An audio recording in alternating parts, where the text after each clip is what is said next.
We started talking about differential privacy in the previous video, the basics of it. There's a playlist also on the channel.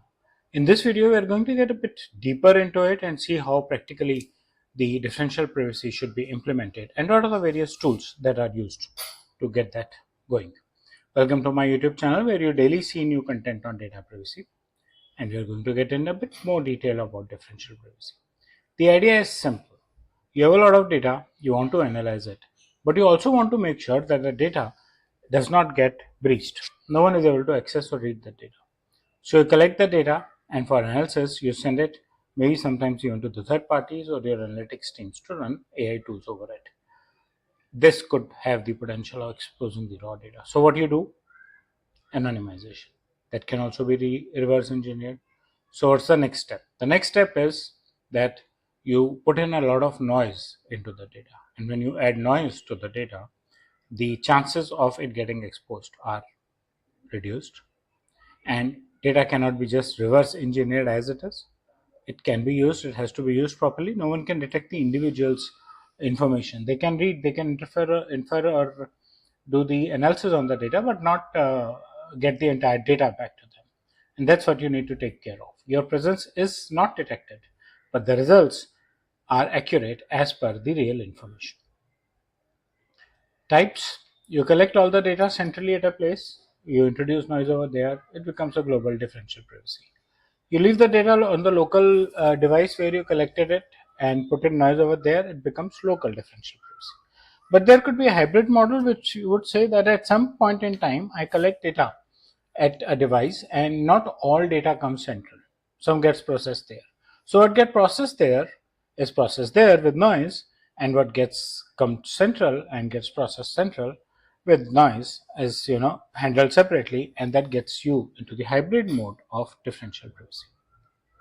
Limitations of differential privacy: if there's too much noise, then the data can become useless, of no use to you. If there is too little noise, then the privacy itself is a risk. So you need a balance between the two things, the very noisy or no noisy kind of. And it's a complex thing to implement correctly. So you need to be very, very careful when you are implementing it. It requires a lot of knowledge of both the noise and the privacy, and how would you protect the fact that adding noise does not violate privacy, or noise is neither too less nor too much to violate privacy. So how should startups get rolling with this? They should apply differential privacy only on analytical reports and not the entire data sets. They should use open source frameworks and define the tools and privacy budgets very, very clearly. They need to be sure of what they are doing, right? Could not be that you end up spending too much of money, could not be that you end up spending too less of money, and you compromise either the noise or the privacy itself.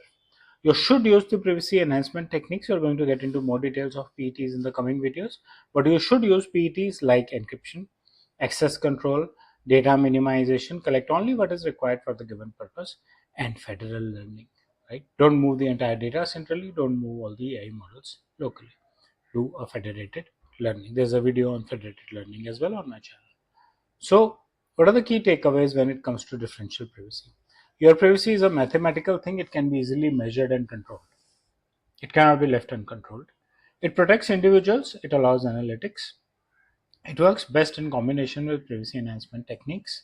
And this helps you to implement privacy by design and not privacy as an afterthought on your systems. So be careful. You have a lot of data to analyze, run AI tools, do differential privacy. Keep your data safe, keep your customers' data safe. I hope you like the content of the video. Please press the bell and the like icon, subscribe to my YouTube channel, and share your feedback in the comment section. Thank you.